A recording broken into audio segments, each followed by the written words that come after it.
seen in the middle of a raging global pandemic. A lot of what you're saying now seems intellectually very hollow and completely off the mark. The bluntness of the question and the bluntness of the comments made by my good friend John. So let me respond, if you don't mind, in an equally blunt fashion.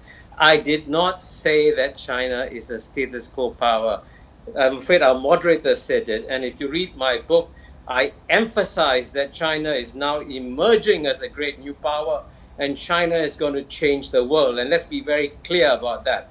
And that's the return of China, India, which I emphasize in my book, is perfectly natural, because from the year 1 to the year 1800, for 1800 of the last 2000 years, the two largest economies of the world were always those of China and India. And therefore, the last 200 years of Western domination of world history by Europe in the 19th century, by America in the 20th century, was a complete historical aberration. And that aberration is coming to an end. And when an aberration comes to an end, is the end of the status quo. So I'm not in any way arguing that one thing that you cannot stop ever is to stop human history from flowing and bringing back the power of the Asian countries that were dominant for 1800 years. Is that, when I argue about the return of Asia, are you telling me I'm arguing for status quo?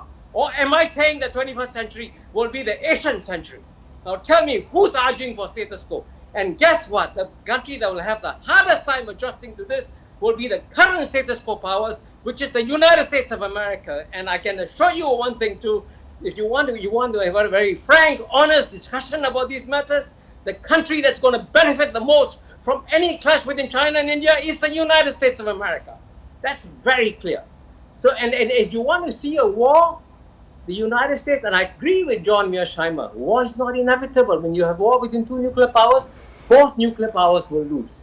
So it is up to us now to understand that the world has changed fundamentally and to deal with new realities and not sail with old conceptual maps. I speak not about the past, I speak about the future, and I bet you I've been right for 30 years in predicting the return of Asia, and I bet you I'll be right in the next 30 years. When I bet me now.